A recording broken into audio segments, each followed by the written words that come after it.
Welcome, everyone, to episode 1 of the Go Hard or Go Home podcast, where we talk about recent global events that affect our economy. But first, let's get rule number 1 out of the way. If you're not making money, go home. But anyways, on another note, our topic for today is global supply chain issues. Our key topics featured will be price elasticity of demand, production costs and profit, price elasticity of supply, and lastly, production and cost in the short run. Without further ado, let's get right into it. So global supply chain issues are disruptions that affect the flow of raw materials, products, and services across the world, leading to delays, shortages, and price increases. Price elasticity of demand is all about how sensitive consumers are to changes in price. When a product has elastic demand, even a small price increase leads to a big drop in how much people buy. On the other hand, when demand is inelastic, people continue buying roughly the same amount even if the price goes up. So how does this connect to global supply chain issues? Let's look at a few real-world examples. So first we'll do inelastic demand, energy and essential goods. So during the height of the COVID-19 pandemic and the 2022-2023 global supply chain crisis, prices for gasoline, electricity, and basic food products soared. Despite these dramatic price hikes, people and businesses couldn't simply stop buying them. This shows inelastic demand in action. For instance, when oil shipments were delayed and refineries struggled with worker shortages, the price of fuel jumped sharply. Yet demand barely budged because people still needed gas to commute, transport goods, and heat in their homes. Similarly, when fertilizer and grain exports from Ukraine were blocked, mind the stutter, food prices climbed worldwide. But consumers continued buying bread and vegetables. Governments even had to step in with subsidize and price caps because cutting back wasn't a real option. So at the end of the day, Leo, after I said all that, do you agree? Do you not agree? What's your opinion on that? I mean, after everything you said, I think I have to agree with everything for the most part. Yeah. So nothing. Everything was factual. At the end of the day, this tells us that when supply chains for inelastic goods are disrupted, the result isn't reduced. It's not reduced consumption. It's higher global prices in inflation. So producers might maintain or even increase total revenue, but consumers in lower income countries bear the cost. Now let's go quickly to elastic demand, consumer goods and technology. So let's flip the situation. Goods with elastic demand respond very differently to supply chain problems. Think of products like electronics, furniture, or fashion. When the global chip shortage hit, the prices of new cars, laptops, and gaming consoles spiked. Unlike gasoline, these aren't necessities, so many consumers decided to delay or cancel purchases, waiting till the prices normalized or turning to cheaper brands and secondhand options. That's elastic demand. A small supply disruption caused a major decline in demand. So I know I've been rambling here, but this is just to close everything up, and then I'll hand it over to Leo. So for example, during 2021 and 2022, car manufacturers like Ford and Toyota faced a shortage in semiconductors. As production slowed and prices rose, global car sales dropped sharply. In this case, firmly with more elastic demand, saw revenues fall because consumers were price sensitive. So in the bigger picture, elasticity helps explain why global supply chain issues don't affect every industry the same way. But inelastic goods, essentials like food, gas, medicine, they maintain steady demand but they cause inflation and hardship when prices surge. For economists, understanding elasticity helps predict which sectors will suffer the most during supply chain shocks.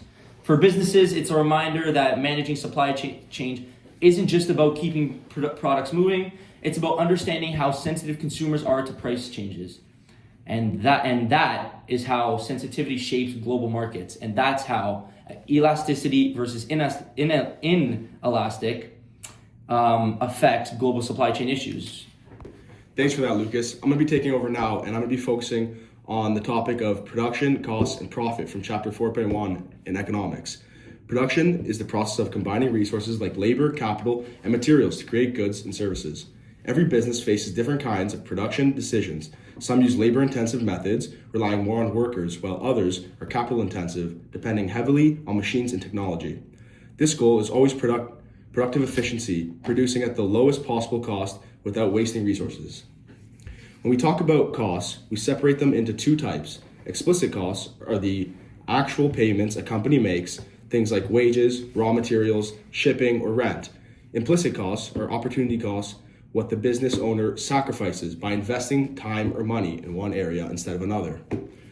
Economic profit takes both into account. It's calculated as total revenue minus all explicit and implicit costs. That's different from accounting profit, which only looks at explicit costs. Because of that, accounting profit usually looks higher, but it doesn't show the full economic picture. Now, connecting this to our topic, global supply chain issues, according to our main source from extensive 2025 support on supply chain challenges, companies all over the world are still dealing with major increases in transportation costs, labor shortages, and unpredictable shipping delays. Each of these factors pushes up explicit costs of production. When firms spend more on materials, shipping containers, or warehouse space, their overall production expenses rise, cutting directly into their economic profit. A good example is Tesla's Giga Berlin plant. Tesla faced supply chain bottlenecks that raised the costs of materials like lithium and computer chips. Even though the company sold a high value of vehicles, its economic profit shrank because it cost more to build each car. This shows how global disruptions directly affect firms' production efficiency and profitability. These higher costs also force companies to make tough choices. Some try to become more capital intensive, investing in automation or robotics to reduce dependence on labor. Others diversify their suppliers to avoid being reliant on one region. Each of these strategies has its own implicit costs, like the risk of overspending on technology or losing flexibility with new suppliers. In the bigger picture, rising production costs from supply chain problems create a ripple effect through the whole economy. Businesses raise prices to protect profit margins, consumers face inflation, and governments may step in with policy responses. The supply chain becomes not just a logistics issue, but a core economic challenge that influences everything from employment to consumer spending. And that connects perfectly to Michael's topic, production and costs in the short run, because when these disruptions happen, most firms can instantly adjust all their inputs. They're stuck with certain fixed costs, and that's where short-run production decisions become so important. That's a great connection, Leo. I'll build on that by looking at how these global supply chain issues affect costs in the short run and why they really matter for producers. In economics, the short run is a period where at least one factor of production, like machinery, factory space, or equipment, is fixed. This means firms can't change everything right away, even if demand suddenly rises or materials become more expensive. They can hire more workers or run machines longer, but they can't instantly build a new factory or redesign their entire system. When we study short-run costs, we divide them into two parts. Fixed costs stay the same no matter how much a company produces, things like rent, insurance, or the cost of factory equipment. Variable costs, on the other hand, rise as production increases. Wages, raw materials, and energy uses go all the way up and to make more goods. Add them together and you get total costs, which shows full expense of producing at a certain level of output. Now here's where it connects directly to global supply chain problems. Over the past few years, many firms face skyrocketing variable costs because of shipping delays, material shortages, and higher fuel prices. A single shipping container that used to cost $2,000 suddenly jumped to $20,000. So even if companies want to make more products, every extra unit became much more expensive to produce. That leads us to marginal costs. The cost of producing one more unit of output. In the short run, when supply chains are clogged, marginal costs rise sharply. Think of automakers during the global chip shortage. Companies like Ford and Toyota couldn't easily increase production because essential materials were missing. Their fixed costs, factory leases, machines, and salaries stayed the same, but their variable costs exploded as they scrambled to find alternative suppliers. This also ties to the law of diminishing marginal returns. As firms push their limited resources harder, more workers, more hours, productivity eventually drops, and the cost per extra unit rises even faster. That's exactly what happened in many industries. Pushing existing capacity to its limits made production less efficient and more expensive. Okay, hold on. I'm gonna stop you right there. So when you're talking about this, we kind of rambling this and that. But what is like an example? Like you say this and that, but is there an actual clear example of something modern? Since we're talking about recent issues, there's something modern that you have an example of. And this is where I go now. A clear example is Apple's manufacturing in 2022. Oh, When okay. Hold on. Okay, I can see how that would be good now. Okay. So let me explain. When factories in China shut down due to COVID restrictions, Apple's variable costs jumped because production had to shift to less efficient suppliers. Even though Apple is one of the most advanced companies in the world, it still couldn't avoid the reality of short-run costs. When one input becomes scarce, total and marginal costs soar. So, in the big picture, short-run cost theory helps explain why prices rose during global supply chain disruptions. Firms were trapped by their fixed costs, hit by rising variable costs, and faced steep marginal costs for every additional product. They couldn't adapt instantly, and that short-run rigidity is what made inflation and shortages last longer than expected. Understanding costs in the short run gives us insight into how global supply chain problems ripple through the entire economy. Businesses pay more, consumers pay more, and recovery takes time. Because in the short run, not every cost can adjust. Yeah, thanks for that, Michael. Another important concept that helps explain these global supply chain problems is price elasticity of supply. Price elasticity of supply measures how easily producers can increase the quantity of a good when its price rises. In simpler terms, it shows how flexible or responsive suppliers are when market conditions change. If supply is very elastic, producers can quickly ramp up production when price increases. When the supply is inelastic, production can't adjust easily, even if prices are high and demand is strong. During the global supply chain disruptions we've seen over the past few years, many industries showed low elasticity of supply. For example, in the car industry, even though prices for new and used vehicles went up dramatically, manufacturers couldn't increase output because they were missing essential components like microchips. It didn't matter how high prices got. Without those parts, production couldn't rise. The same issue appeared in the electronics market.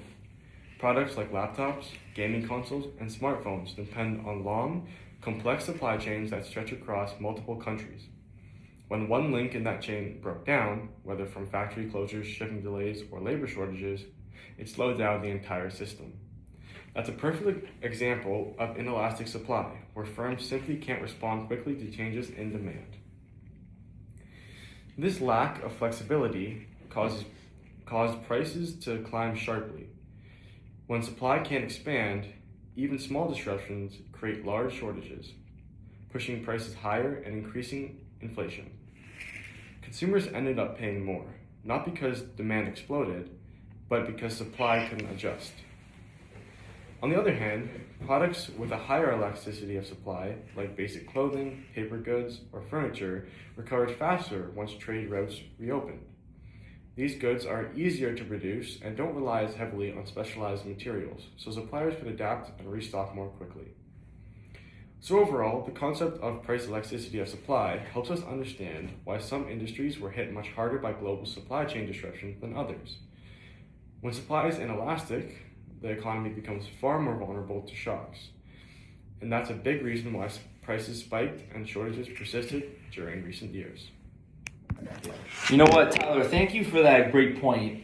We are running out of time. There's things that we all got to get to. My Nuna's got pasta at home.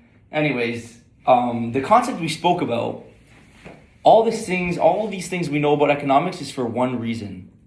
We learned from the best, a man named Mr. Bellissimo. He taught us what we know, and now we're spreading it on to the rest of the world.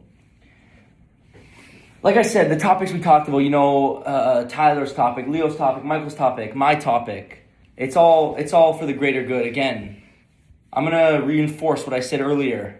If you are not going hard, you must go home. Making money is the number one thing you need to do to be successful. Thank you.